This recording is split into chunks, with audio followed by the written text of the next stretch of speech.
Everyone, welcome back to my channel. आज हम लोग बात करेंगे एनवायरमेंटल एजुकेशन के बारे में। आपका सी टेट, यूपी टेट और आपके सुपर टेट में इसका अलग से सेक्शन होता है जिस पर आपके क्वेश्चन पूछे जाते हैं। इसमें आपका फर्स्ट जो टॉपिक है वो फैमिली से रिलेटेड है, परिवार।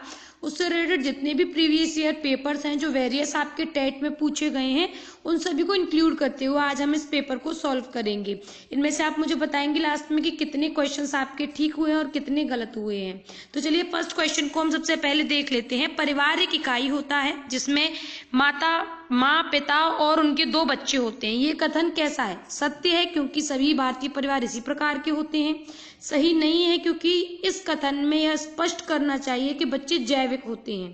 थर्ड, सही नहीं है क्योंकि परिवार कई प्रकार के होते हैं तथा परिवार का केवल एक ही प्रकार में वर्गीकरण नहीं किया जा सकता।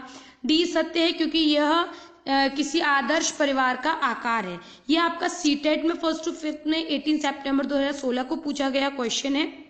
तो इसका करेक्ट आंसर होगा सी, सही नहीं है क्योंकि हम देखते हैं कि परिवार कई प्रकार के होते हैं। एकांकी परिवार होता है, आपका ज्वाइंट फैमिली होती है, आपकी कई तरीके की फैमिली होती है। तो इसके बेसिस पर हम ये कहें कि ये एक इकाई है जिसमें सिर्फ माता पिता और 2 बच्चे होते हैं तो यह आपका न्यूक्लियर फैमिली का टाइप है। लेकिन ये बिल्कुल भी 100% ये नहीं है कि हमारी भारतीय संस्कृति में सिर्फ यही परिवार चलता है। तो सही करेक्ट आंसर आपका होगा सी।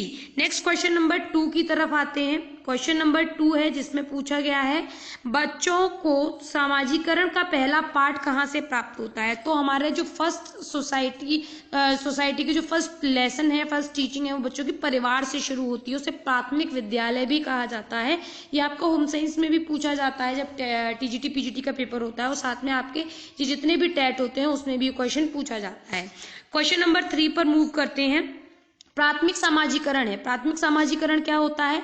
शुरुआती आयु में परिवार एवं मित्रों से सीखना, किशोरावस्था में समाज से सीखना। देखिए किशोरावस्था आपका प्राथमिक समाजीकरण नहीं होगा। प्राथमिक समाजीकरण कब होगा? जब बच्चा सबसे पहले अपने परिवार से हटकर बाहर निकलता है और कुछ सीखता है। तो वो किस एज में होता है? वो आपका अर्ली चाइल्डहुड स्टेज में होता है। तो किशोरावस्था नहीं हो सकती। प्राथमिक स्तर पर समाज से सीखना या फिर शिक्षकों का अनुसरण करना। तो करेक्ट आंसर इसका होगा शुरुआती आयु में परिवार एवं मित्रों से सीखना। तो प्राथमिक समाजीकरण तभी होता है क्योंकि हमने इससे पहले वाला क्वेश्चन देखा था कि परिवार बालक का प्राथमिक विद्यालय है। तो वहीं से सीखेगा, शुरुआती आयु से सीखेगा, परिवार और मित्रों से सीखेगा क्योंकि स्कूल जाने से पहले वही लोग बच्चे को सबसे ज्यादा रेयरिंग केयरिंग करते हैं और सबसे ज्यादा उनके पास में रहते हैं। ये क्वेश्चन आपका बिहार टेट में पूछा गया है। नेक्स्ट क्वेश्चन है आपका एकल परिवार से तात्पर्य है, मतलब आपका न्यूक्लियर फैमिली से तात्पर्य है वर्ष 1950 के बाद बना परिवार। नहीं, ऐसा नहीं होता। परिवार जिसमें माता पिता उनके 2 बच्चे हों, उनके बच्चे यानी कि 1 या 2 या 3 जितने भी हो सकते हैं। उसके बाद आपका आता है नेक्स्ट क्वेश्चन, संपूर्ण परिवार जिसमें बच्चे, उनके माता पिता एवं दादा दादी, केवल पति पत्नी या फिर केवल पति पत्नी हो। तो जो आपका न्यूक्लियर फैमिली होती है वो होती है जिसमें हस्बैंड वाइफ और उनके बच्चे होते हैं। तो आपका करेक्ट आंसर बी ऑप्शन था। नेक्स्ट क्वेश्चन पर आते हैं। निम्न में से कौन सा कथन सही है? एकल परिवार में दहेज प्रथा सामान्य बात है। एकल परिवार में बाल श्रम सामान्य बात है।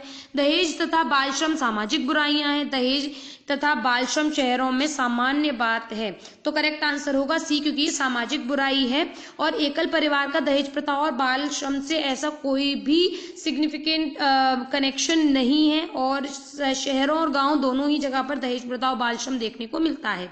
तो आपका करेक्ट ऑप्शन क्या होगा? Option number C. Next question पर आते हैं। क्वेश्चन नंबर 6, भारत में बाल विवाह निरोध अधिनियम किस वर्ष पारित हुआ था? तो ये 2006 में हुआ था। ये आपका रीट में पूछा गया क्वेश्चन है। नेक्स्ट क्वेश्चन है आपका 7, कौन सी विशेषता परिवार की नहीं है? तो कम से कम 2 भिन्न लिंग वाले वयस्क साथ रहते हो, प्रत्येक सदस्य की आय भिन्न जमा की जाती हो, वे समान आवास, भोजन और समान सामाजिक क्रियाओं का उपयोग करते हो और सुरक्षा एवं बच्चों को साझा का दायित्व हो। देखिए कम से कम दो भिन्न लिंग वाले वयस्क साथ में रहते हो तो ये परिवार में होता है क्योंकि एक मेल और एक फीमेल होता है या फिर मदर फादर होते हैं। सेकंड, प्रत्येक सदस्य की आय भिन्न जमा की जाती है, ऐसा परिवार में नहीं होता है। सभी लोग एक साथ एक जॉइंट अकाउंट रखते हैं, मतलब सभी लोग खर्च करते हैं, सभी लोग मतलब इसमें सभी का ही कॉन्ट्रीब्यूशन होता है। तो बी ऑप्शन आपका करेक्ट आंसर होगा क्योंकि ये परिवार की विशेषता में नहीं आता है। और भी समान आवास और भोजन ये सभी चीजें वो उपयोग करते हैं और बच्चों को उसके उत्तरदायित्व को भी साझा करते हैं। तो यहाँ पर आपका कंप्लीट होता है ये वाला टॉपिक, जिसमें हम लोगों ने परिवार से रिलेटेड जो भी क्वेश्चंस थे पर्यावरण अध्ययन में वो कर लिए हैं। नेक्स्ट में हम लोग नेक्स्ट टॉपिक को देखेंगे। वीडियो अच्छी लगी हो तो लाइक शेयर एंड कमेंट करें। Thank you for watching my video and have a good day. Bye bye.